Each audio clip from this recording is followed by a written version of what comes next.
Now listening to The Joint Committee. Welcome to the Joint Committee Sessions.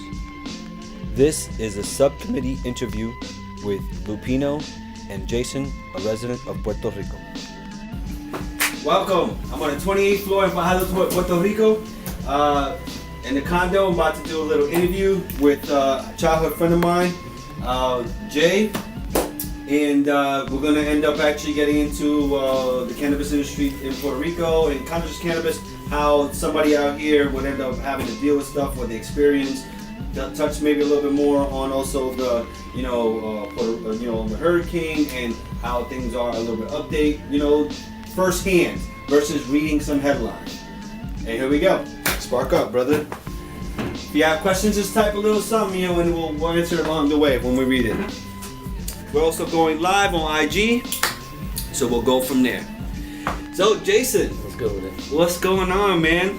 Shout outs to CT. Yay. New London. Shout out to the East Coast, no doubt. So yeah, man. Just got your whole certification too, right? With dealing with The occupational certificate and technician certificates. Which, there's a lot of obstacles you got to go through. Now, why do you got to do that? Why you got to get those specific certifications and stuff? I think they do it, in my opinion, to fan them out. To fan the people out, to make it harder for you to actually want to do this, and the people that get to do it and fight and have to do all those little loopholes that you have to do and all those little obstacles. When you do it. When you do it. When you do that, you already have that respect in the government as well as in the streets when it comes to this industry. Now, I guess tell me a little bit as far as what kind of requirements you might end up having to need to start some of this stuff up. As far as mind you, this is all. Everybody, you got to start in the beginning. You got to keep moving and go from there. So what? Yeah. Well, this things change all the time. Yeah. So it depends on what you really want to do in this environment. So like we've already heard, they want experienced people now, but who's really experienced on this island? Right. Nobody. Right. They're doing that on purpose. So you talk. So you're to just kind of clear up for some people that are just listening. What he's talking about is that they just ended up putting a new law saying that you have to have at least a minimum of 2 years of cultivation, cannabis cultivation, to actually start going with the license and stuff like that. Now, of course, the number one question everybody asks is that if you're just starting to get into it and you can't get into it unless you have experience, how do you get into it? And if no one has experience on the island, who's fit to do that then? Where are you going to get your employees from? Where are you going to get your workforce from? Right. Now, they said too, right, that you have to have, they're trying to push for the pharmacy, to actually be a pharmacist in order to be working, or a pharmacist license in order to be working. But something that is come to be true is that pharmacists actually have to get their pharmaceutical license from the federal government, because the DEA, FDA, all the drug people, all those letters are all involved in that shit.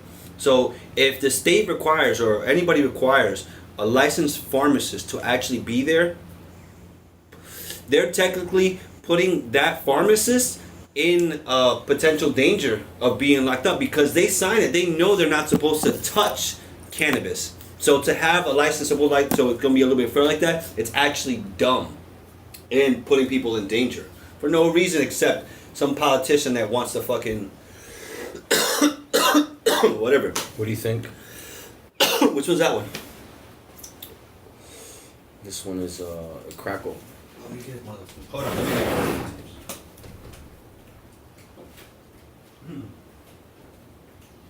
Now, for people on IG, this ends up being what a medical container ends up looking like from the dispensary, which I was earlier.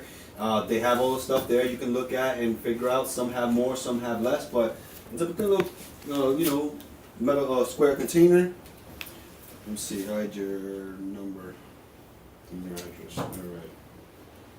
All right. So I'm also showing what the medical card ends up looking like. And they're starting to work too, that you can end up actually just apply while you're here, apply and actually get it. here for your own like separate one. There's a way to do it too with the passports, right? Too, rather than showing your state ID, you end up showing your passport Which to is actually better. get your card, which is also pretty dope. For the people that are on just the podcast listening, I was just showing people on IG what a medical card looks like in Puerto Rico, and just shit from other places and stuff like that. So they're going through a lot of the same fuckery as everybody else. A lot of the rules Slower. changes back and forth, which is delay from the government, and changing about how much you need for equity and liquid, all that shit. The same things that's going on in all other states is happening in Puerto Rico here too, except that we're on a tropical island. Yeah. And it's Like- good here. It's good here than it's bad here, because unlike the states, you could just drive off and go to another state. Like for example, you got your ID somewhere. I don't know, Virginia, certain places. No, have you it. can't go to other states. You can't do that yet. No, Well, you only want Well, DC you can.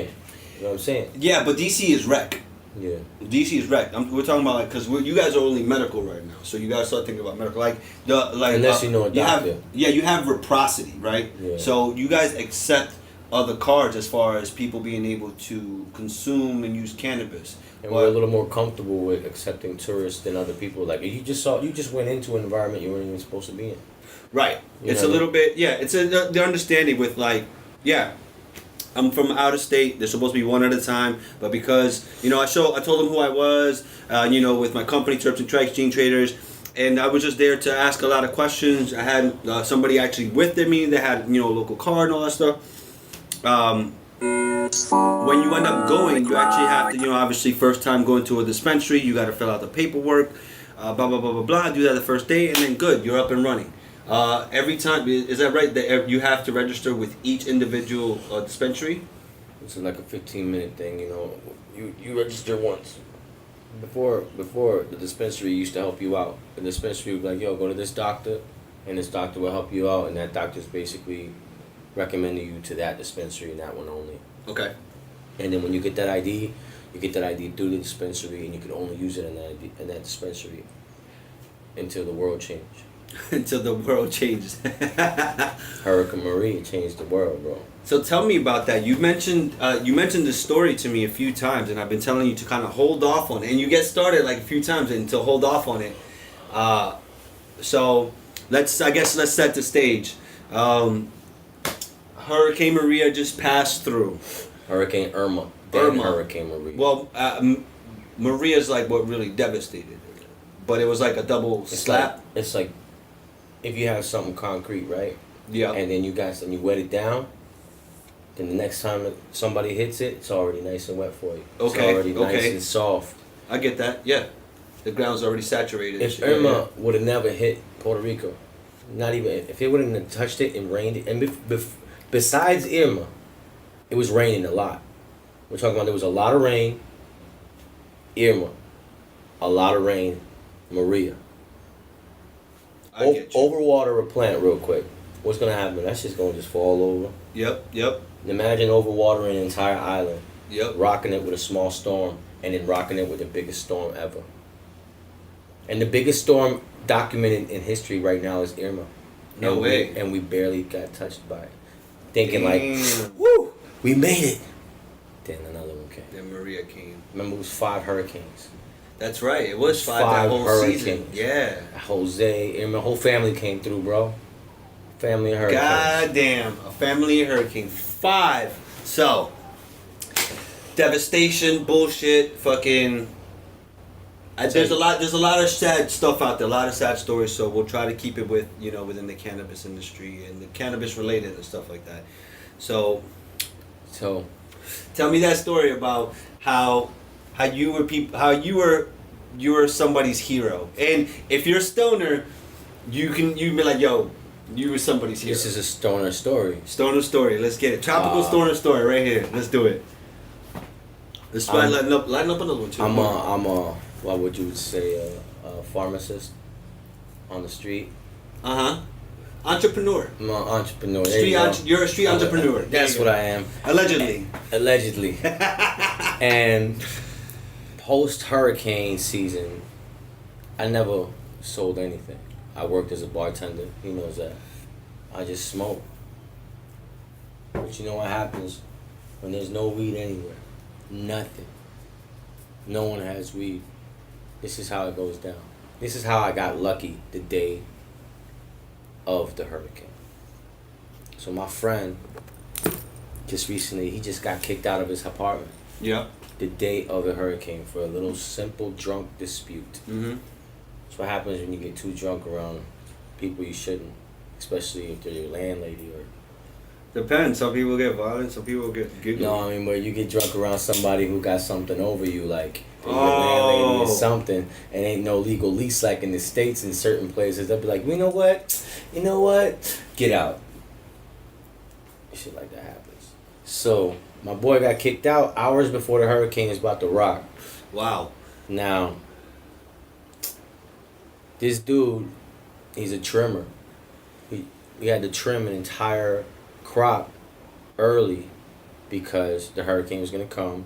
So accept our losses. Let's just trim these things and just make them for brownies or whatever. Do whatever you gotta do. Concentrate. He showed me the pre-pictures as far as how just kind of give the people listening a little what it looked like, how early it was. I'm gonna say probably about 3 weeks early. Like it was early as fuck. I was looking at the pictures and I was like, oh man, they got a while to go. It's like, now we just cut them right after that. I'm like, wow. So, all right. Go ahead. We're chopping right before the storm, too. 85 plants. Because your boy got kicked out because of bullshit? We had the plants in his house. We had the plants all there because we just took the plants from a lab that wasn't paying right. Cat piss. Cat piss. We took the entire laboratory down. We broke it down. We put the lab in our warehouse and we took the plants to my friend's house. Hurricane about to come. We've all got that special friend. E- couple hours. I helped him out, get from one house to another. Boom. Gave me 4 ounces. Like, yo, good looking out. Thank you so much, bro. This is what he had left of everything we trimmed down. Gave me 4 ounces. And so the hurricane hit. Life changed from one day to another. No light. No water. The only thing you had is the food you had in your refrigerator, and that's it. Everything you thought what is regular, normal, it's gone. No stores, no this, no nothing. No McDonald's, no quick fix. Certain bakeries did open up, and there were lines. Crazy lines, like what you would see on TV, bro. That's wild. Now imagine having to go do that shit every day without weed. Yeah. Imagine you with your friends and everything, and you got friends you connected, Facebook, Instagram, pop. Puerto Rico is off the motherfucking grid of the world. Internet, everything gone. We don't even exist. You know this because people kept trying to text us. Hey, how's everything? I haven't talked to nobody in months, bro. I put my cell phone in my dresser. I stopped charging that shit. I was like, man, fuck a phone. Real shit. That's why you don't see me looking at my phone a lot. Because the hurricane literally just made me say, fuck a phone. I don't give a fuck about ice. How you like that cat piss? Yeah, then I like it. I don't give a fuck about ice because of how hard it was. It's 6 hours to get 2 bags of ice. Damn. In a hot blazing sun. And you have to do this with no weed. Well, not me because I have 4 ounces. So that's where the story starts. Imagine having to be in a line for 10 hours trying to get $15 worth of gasoline. Only $15 worth of gasoline, and that's gasoline to provide for your generator for your house or just for your car to try to get to work. People, 7 out of 10 people that had regular jobs no longer have a job. No one have nothing to go back to. People were stuck in their houses for weeks. Couldn't even report out. Nothing was the same. FEMA wasn't here in time. They were too busy in the other islands that were more devastated than us. That's right. But we were devastated too. It just looks like we weren't. Puerto Rico doesn't wait. The people came out and started moving the trees ourselves. By the time FEMA came, bro, they just helped us. That's from, you call them FEMA. We call FEMA. them, you guys call them FEMA, we call them FEMA. FEMA. Those fuckers. FEMA. Yeah, like, The point blank is this, bro. Imagine people for hours for ice, hours, and you haven't seen friends, and there's no cell phones, and you finally walk across somebody like, hey, yo, what's up? How you been? Yo, I haven't seen you in a while. How's your family? How's your everything? Oh my God, God bless. Yeah. How's everything been? And you know, smokers, it'll get to that conversation. How's everything going? Yo, it was the last time we smoked, bro. And then you see the face, bro. Just touch, man. I haven't smoked since. And they'll say, I'm like, yo, word. How long? You know, man, since this, how long? Since like 2 days after the hurricane. Luckily, I had a 20 or whatever the fuck ever, bro. And I'd be like, so I used to carry around those 4 Zs everywhere I went in a backpack. I walked everywhere, get in the car anywhere, I didn't give a fuck. Cops were too busy being street lights. Red light, green light. The cops weren't out there arresting people. They were too busy telling people how to go, where to go. Try to keep a little bit over. Try to keep the motherfucker. So niggas walking around with 4 ounces of weed, and I'm just giving it away. Every person I run into that I know is a friend or I don't know, and I'm chilling, and something comes up with anything that just weed related, and I just hear a struggle, just grab a handful and be like, here you go, bro. Like I even see my friend months after, my friend who gave me the Z. He was like, yo, bro, that hurricane was crazy, right? He's like, yo, I made a couple thousand off that shit. I was like, how much you made? He's like, nothing. He's like, well, why not? I gave it away. I just gave it away and smoked it every day. Yeah. I'll tell you what, the last day I smoked the last bud of that 4 ounces, gone. The last day you were just like, all right, this is it. Yeah. The next day I had to get in line for 8 hours. I was a wreck, bro. Damn. I'm like, yo, stay away from me, bro. Stay away. We all know where we're going, right? Right? It's a line. We ain't gotta be right here. Yeah. We ain't gotta be sardines. Yeah, you're like, goddamn. I didn't even know what was wrong with me. I didn't even know what was wrong with me. And then it took me, I was like, yo, wait a minute. Damn, I haven't smoked. God damn. Holy shit. And see, do you see when I started, I said, yo, you know, to a stoner, what you did when you talk to somebody and then you just gave it away. It's nothing, bro. That's how I felt. But that's what I'm saying. That's why I was like, yo, you a hero. And, you know, in a stoner sense. Not, you know, like, you say it like that. But, you know, you cared enough that you understood, you know, that can kind of like... And then I went to the joke clear and calm your I mind. went to the rainforest to help clear trees. And Yeah. And I kept bringing trees to the rainforest and just smoking to everybody for free. Just smoking. That's crazy. Yo, so cutting trees down, burning trees down. So there's, you know, we have, you know, Puerto Rico has a national rainforest, the only one in the United States, well, you know, with all their fucking territories. And him and a whole bunch of firefighters, but mainly them to clearing out the paths and the trails to head up towards, you know, Ajunque, which is a pretty big, like, hill mountain. It's like kind of mountain. It's pretty high up there. You can end up seeing thousands of feet. Yo, you can see pretty far once you end up actually getting to a good spot. So clear skies, you can see all the way to San after Juan. hurricane, this guy machetes, not what do you call it? No chainsaws. No nothing. No machetes. Machetes. And tomahawks. So then, tell me about that first tree that you said. Tell me that story was like, cause what were you doing when you said, fuck it? I was smoking blunt. You were smoking blunt, and what did you decide to do? Weed, man. Weed makes you think different sometimes, bro. It's true. It makes you see things in a way like, fuck the rules. Like, you know, fuck it. If you could do it, why not do it? Or if you can't do it, how do you know if I can't do it? I gotta try it. That's what weed does to you, man. It's dangerous thing. So, we cut trees and we clear paths. We're basically blazing paths, trailblazing down all these paths in the rainforest. And anytime we come across a tree, we have to stop and basically call in for the firemen, the firefighters. Yeah, you can't. No men, fire women, fire people. They're just firefighters. Fire starters. They don't say people because, you know, whoa, people, some people. Some people ain't people? No, they're days. Let's not get into that. Oh, All I'm saying God. is No, wait. What do you mean? Some people Nah, ain't let's people? not get into that, What bro. do you mean people ain't people? You want, all right, hold you on. want good views on this video. Listen. All right, all right. Continue telling me about the. So the you're firefighters, smoking. Yeah. you have to call in. You have to dispatch them in and say, "Hey, look, we got a tree in the way." Blah blah blah. But every time that happens, I roll up a blunt and I smoke.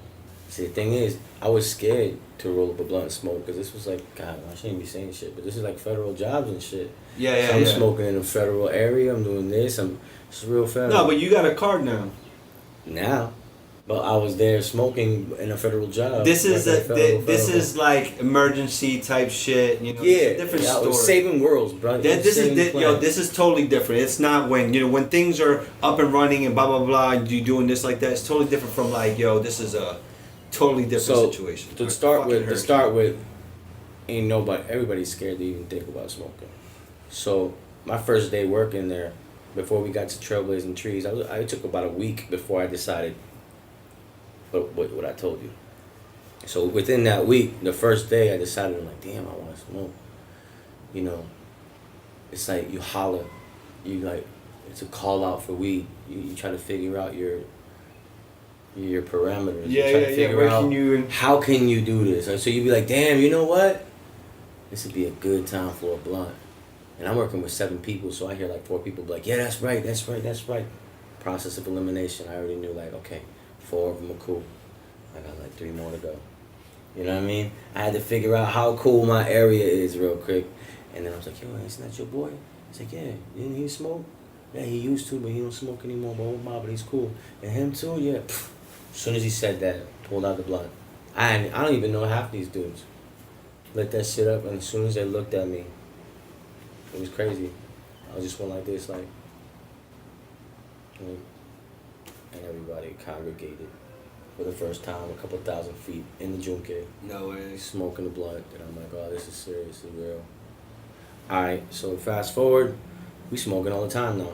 Cutting trees, taking breaks, smoking all the time. There's a tree in the way, we smoking a blunt, and I'm sitting there looking at the tree like, damn man, we just sitting here, bro. We ain't doing shit, we getting paid. I think I could cut through that shit.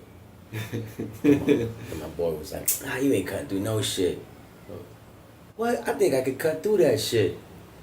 Nah, you ain't gonna do no shit. I'm gonna do that shit right now, man. Fuck that shit. Give me the blunt. Hold up. Hold this. Boom. Just like that. Hold up. Give me a sec. Give me that machete real quick. Boom. Went in. Bop. As soon as I hit once and I saw just a little piece chop off, just a little piece that thick, I was like, as a smoker, I was like, yo, if I could do this like 30 more times, I'll probably get through it. So I'm just going, bah. But shit, I'm so high, you don't even feel tired. You're up there, a couple thousand feet up. You ain't sweating. You're feeling a cool breeze. So I went in. I was halfway there and I kicked that shit and it broke. Everybody was like, I'm next. And then, yo, got another one. We went to another one. By the time the firefighters came up, bro, it was like yards away. I would say like 70 yards away from the point we say we was at. Yeah, well, you had to call them to come chop that tree. Straight up. Looked like the Taz, chainsaws look good. Zoom, Oh, zoom, yeah. Zoom, zoom, zoom, zoom. We look like the Tasmanian devil went through that. Just like, da. And people are pushing them out the way. So by the time they came back, they see people cleaning the path, and other people chopping them down, and they couldn't figure it out. So by the time they came in, the next day, they say, yo, who cleaned that trail up? Who blazed that place? It was this group. They did that. Yo, they cleaned up a trail that haven't been cleaned in over 30 years. Oh, damn. So we opened up a trail that no one's been through. And I told you, yo, there's pictures. I saw, and I even said, I was like, yo, man, we ain't coming back up here. We ain't gonna see this place again. That's crazy. And they didn't send nobody back up after that. No way. So it's probably like pretty growing like now. Yeah. You know what they said? The best military bases is. Conspiracy shit, yo. Just like we try. I told you, I mentioned to you in the joint committee sessions. We talk about a lot of stuff, yo. Like a lot of just stoner conversations about a lot of shit, yo. But See, you know, being a stoner it is a lifestyle. You end up doing it does make you think about things that you never thought about before. Or shouldn't think about. Right? Or just like, yo, like, how the fuck? You're thinking outside of here. You should be thinking in here.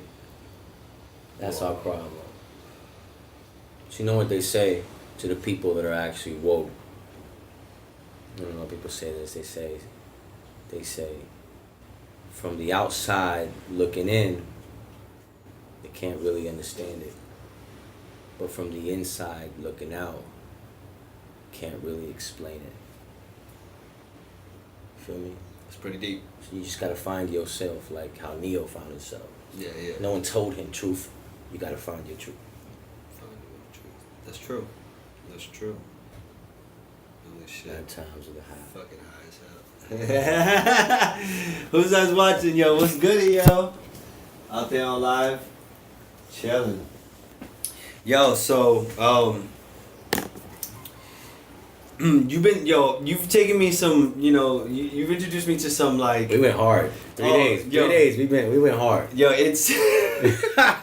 Took him to a party. Yo, if if you ain't got a Ghana, if you ain't got a little white hair on you, you ain't in. You ain't even getting Yo, in the party, it was bro. a silver fox party, meaning like 65 plus, gray haired females all over the place. Oh, bikinied out, flaunting whatever they had. It was funny. It was at this lady's, your friend's mansion, which was funny. You told me that during the first hurricane, Irma.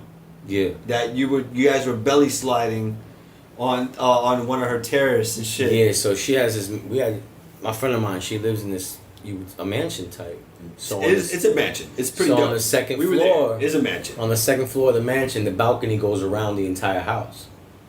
It's like a skirt. So during Irma, they threw tiled out too. On tiles everywhere. Yo, tile everything. So you tile can power wash your whole house. It's like nothing. So they threw Dawn soap all over the floor, so people were slipping, sliding in the house, outside around the house during Hurricane Irma. Before the hurricane came, we was in the pool in the backyard. You saw the pool. Yeah. The pool was moving like it was in the ocean. It was ocean current. That's crazy. And we was just in there. Girls was topless. But that wasn't the Silver Fox. It was real nice. Yeah, that was the hurricane. That was some one. good girl ones. That was some good. The Silver Fox one? Yeah. Normally he's not that chill. Remember that last time I was in CT and I threw that other party? Yeah. Shit happens, bro. Yeah, that's true. I didn't get that none of those parties. I got the 65 plus. They were very lovely ladies. 100%. They were very, very nice. We met our boy over there too. A call, let's say just a fellow stoner. Let's just call him a fellow stoner. Which was amazing. We sat on the rooftop. Yeah. Yo, so the house that we were at, just kind of bring it to everybody. So he was just talking about Junca, which is a national rainforest, and national rainforests or any rainforests are pretty raw. They don't develop anything in there. But we, of course, we started talking about maybe things that we seen that aren't aren't normally part of the scenery of this third rock from the sun. If you guys understand what I mean, and I know you do. Now, we're sitting there, 4 stoners, on the roof. Because we was on the roof, because of course the roof has the best view, and we were just like smoking. Oh shit, so actually before that, it was like we were actually congregated, the 4 of us, because we congregate. That's how we do. We were about to sesh around one of those tropical train wreck. Oh, that shit's fire. What do you call it? One of those air conditioner units, like the exhaust, the square ones actually blow like vertically up. I forgot the fuck it's called. I can't think about it, but you know what I mean. So we sat there, and there are a few of them up there, but it's Puerto Rico, and all the doors went. I didn't think of the air conditioner on. We didn't even bother to think, but all of a sudden, I'm sitting and rolling a joint, so weed's already broken up and out and stuff like that, and a little bit of wind can just kick all that shit over. So all of a sudden, the fan kicks on, and all this shit's on top of it. The AC fan, central AC fan, Anybody knows when you were a kid, you put a T-shirt over it and you act like a big man. Like, oh, that wind kicks up. That we're there with all the shit there. Standing all around, all this like air, very delicate shit around, and all of a sudden it kicks on, and like a few of us say, "Oh shit!" at the same time. All of us. And then we all grab something immediately, regardless if it was ours or not. Yo, we got it all off. We made it. Yo, no spillage, zero spillage. That's true. Not a test, not practiced, completely executed like professionals. For real. That was to the professional level. If it was recorded, people would still believe it was auditioned. That's how gangsta it was. Oh shit! Yo, quick! And then everybody looked at each other like, yeah. Yo, we're all pointing towards each other like, yeah. Everybody was quick on their game. It was, yo, when you meet another stoner, that was a phenomenon. When you meet another stoner and you guys are just, you guys are like that, and you click. You just click. That it's really, I don't like calling it a social drug, but it does make you social. Like we belong, like we'll move like in a unit. You know what I'm saying? Like if we gotta like climb three stories or chop whatever down like that as a group of us just to get some bud, yo, we'll put our minds together and whatever, and we'll get it done. No argument to happen. It's like, yo, this no, yo, we'll move forward. That's something about stoners. It's definitely a social medicine. How about that? Man, more of a social medicine. Even if it's rec, it's a social medicine. For real. But back to the I'm gonna light something else up. So back to what was that other thing you wanted me to say? Oh shit, man, I'm fucking high. Anyway, yo, what's up, man? You wanna ask me any questions? Or? Yeah, man. It's been a while since I saw you, bro. You're my boy. For real, you made me happy these last couple of days. Every time I see your family, bro, I love to see them happy, bro. Even on Facebook. You know I'm not much of a commenter on Facebook or nothing. But it's because I'm on Instagram. I know, I mean, but you know what I mean in general, you know. I'ma just you talk about this. I'ma get up on that. But but what I'm saying is, you know, y'all some good people, and to come out here and you're in this level in the profession that you're in, and the profession that I'm in, and I'm trying to get into, this it really is a very grateful moment. You feel me? Out of all people, being you, the one person who handed me the first joint in my life. Yeah. Never smoked in my life. It was you. Your influence. Your bullshit. And how many times you'll even go into a smoke session? Come on. Well, how many smokers, go out their way with only a handful of weed just to go climb a fucking mountain somewhere in the YMCA fucking forest? Oh shit, we almost fell off that bitch. And then I almost fall off and you fucking grab me and come on, bro. You mean a lot, bro. You mean a lot. That's a whole other tale. Yeah, so like I mentioned earlier in this interview, he's a family friend. He's my brother. He is. Not even family friend. And I'm glad that, Mr. Cookies. I'm about to, like coming out here and still being able to tell these tales, these cannabis tales, these travel tales, is dope. And the fact that I'm, getting them from you. I say a lot, like we cross paths with people when we're supposed to. And some people come and go. A lot of people come and go. But sometimes, you reconnect with them if it's meant to be. Because it's not. I don't think it's about being like authentic. Because I know a ton of people that I wish to this day that I somehow, like kept in contact somewhere. Because I knew that we connected, but. Some people, they're even regardless how good you guys are good together. Some people are just meant different paths. It's just how it is. I tell you what. Shit. I already told you before. You were an influence to me, man. In my life, bro. You were a good friend.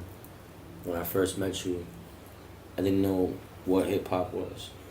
I just know that music is something that was played on the radio, and the radio was something I listened to when I jumped in a car. You understand what I just said? Yeah. Radio was secondary to me. It was life. It was playing around in the park or this and that, and barely watching TV because the TV wasn't mine to watch. It was my father's or my stepfather's. They deserved to watch the TV. They're the ones who worked. We just sat around and watched whatever the fuck they wanted to watch. We come from a different time though. People, you understand what I'm saying? Yeah, I do. Like I said, fuck a cell phone because I came from a life like fucking TV. Eventually you'll be like, you know what, fuck it. Yeah, it doesn't matter. It's just, you know, I walk to the store, I'll do what I need to, and that's stuff. It's just how go. Yeah, man, I know exactly what you mean. That shit is. That's just wild. No, but you know, honestly, I'm so far. I'm liking the weed that's being grown out here. You let me know what hip hop was, bro. I didn't know hip hop was a culture. I thought hip hop was just music, a word, said in music, like, you know, a random word like bling bling.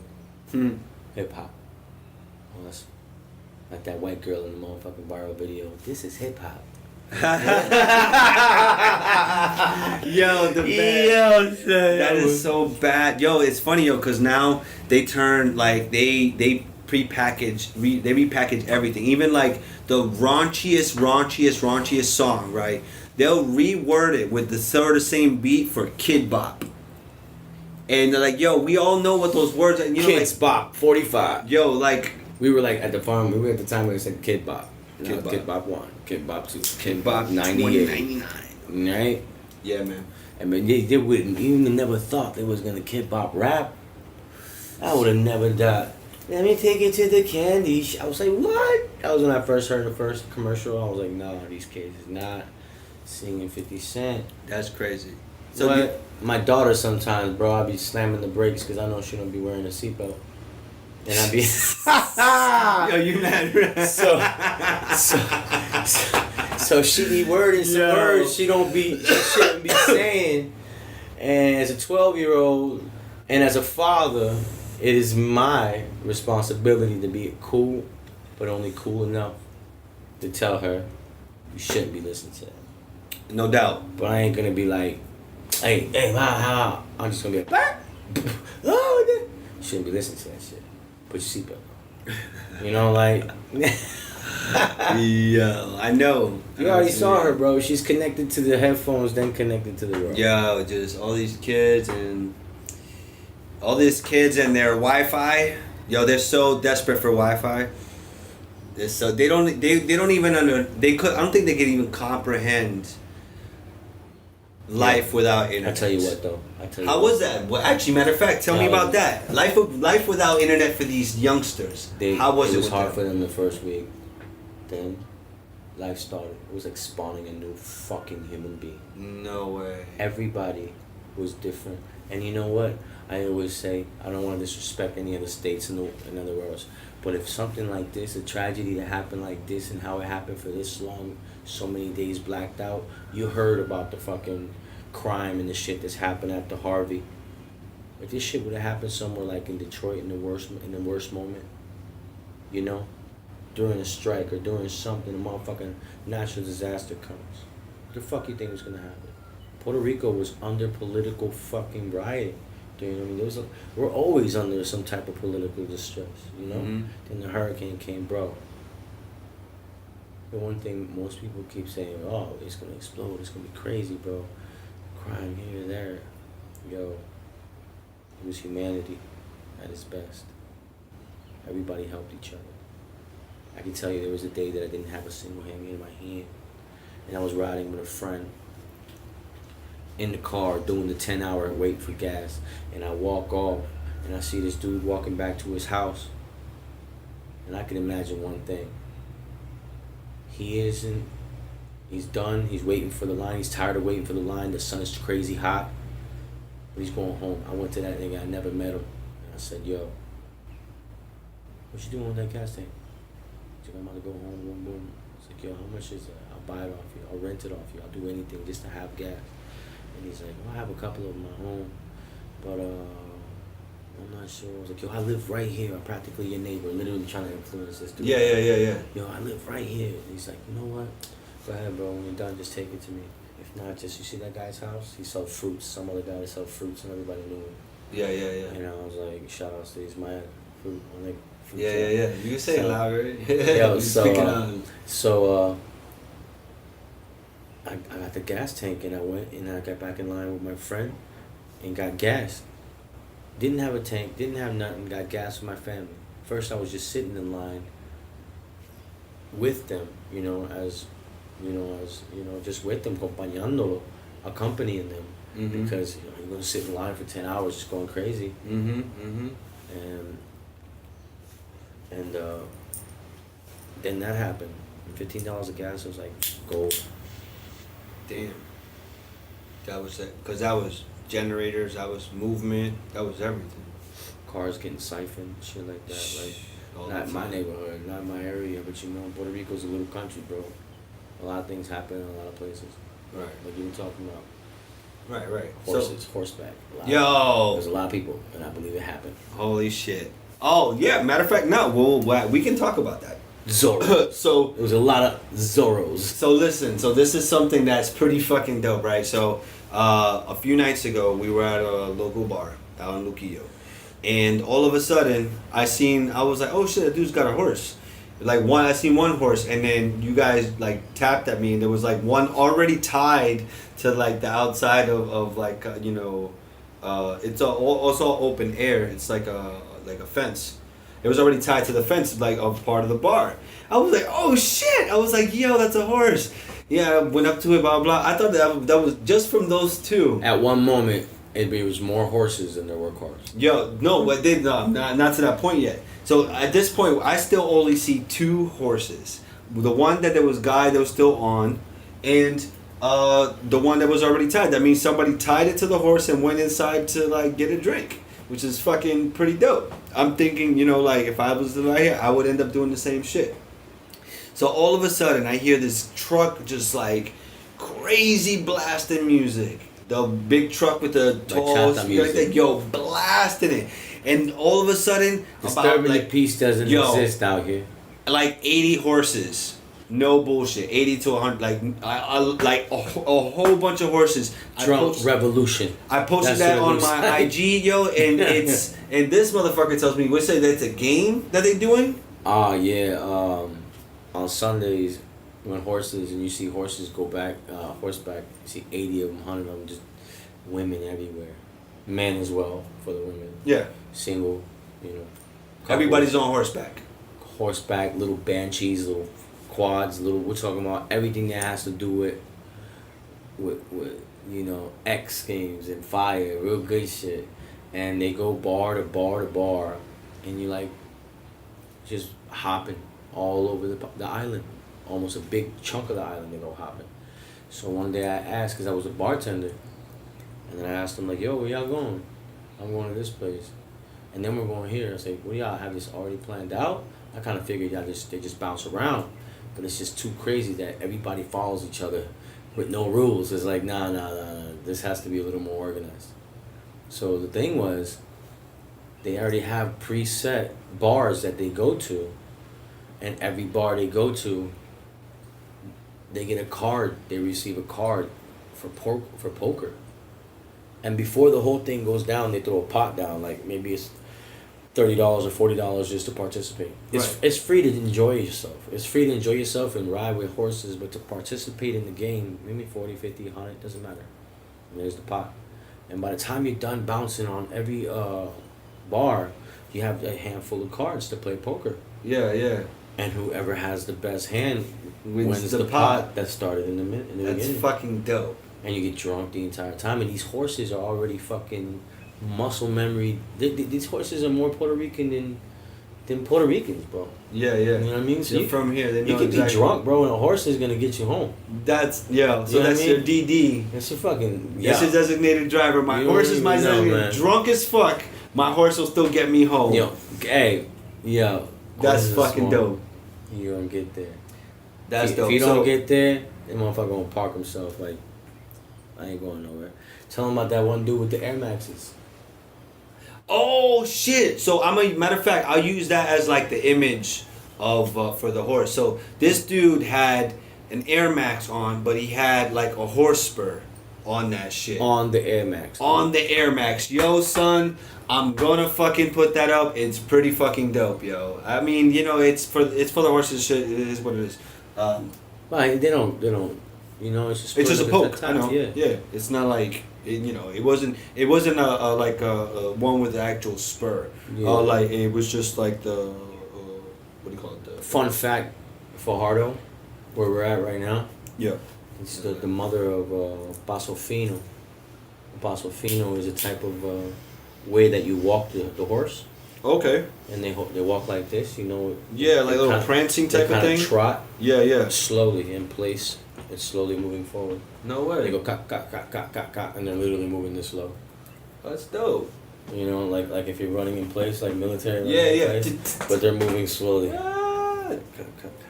So that was also cool too, cause all the horses there, people would end up doing kind of like what you end up seeing with like a bike club going to a bar. You see them like kind of speeding back and forth or doing tricks. Some of the horses were doing tricks. Some people were speeding down the street like real fast. Yo, it was fucking awesome. So it came to my mind, cause I was with you and your boy. I'm like, yo. Let's see if there's anything left on it. Yeah, there is. I was like, yo, do you think anybody has ever like made a cut on a horse? Like made a little, Made a move. made a trade. Made an entrepreneur move. Yeah. Yeah, made a little trade. bartering. One favor for some amazing flower or not amazing flower. Yeah. And the three of us sat there, looked at each other like, yo, I don't know. That had to happen. It definitely must have happened during. You after ask the the hurricane. question, it exists. You know, when they say an invention, you'll be like, oh, I come up with an idea. Almost half the time you come up with an idea, someone already came up with it, just for the fact that you thought of it. And the man said, yo, anybody did a move on a horse? All it took was 3 seconds to think about. Everybody imagined it. It's had to happen. That's the only way. Yeah, of course. Yeah. we was back in the Cowboys and the Indians. No doubt. Straight up. Yeah. Horses everywhere, bro. It was crazy. That was cool though, but at least that's why I say that buying a little place in the island, I'm definitely gonna have horses, cause I'd rather just. They're like generators, bro. Just keep going. But you feed them, bro. They're like 2 or 3 people. I know you got a lot of feed. I'll grow shit for them, specifically for my horses. You don't even think about the horse. You gotta think about the horse. You gotta think about what barn you're gonna put them in to rent that barn. Do you have to rent that barn? You gotta feed the food for the rental. Yeah. Yo, you paying. It's like paying your child's apartment rental in life. I'm not gonna be. Yeah, I'm gonna be like, what are you doing today? Oh, I'm gonna get up, get my horse, maybe go to a cup of coffee. Yo, for real. Yo, real shit, bro. Oh man, it's just done. It's beautiful. So yeah, man. That has been step a little bit. So that has been my little Puerto Rico joint interview with my boy Jay here on the 28th floor, overlooking. That's the 28th floor interview. 28th floor interview, no doubt. You guys have a good time. Stay safe. Stay stoned. Travel well. You can come to Puerto Rico and get some medical cannabis. Make that shit happen. Meet dope people like my man Jay right here. He's a hero. He be like, nah, just being me, right? Of sorts. Yeah. All right, silly people. Y'all be safe. There it is. Stay high. End of session. The Joint Committee thanks you for listening.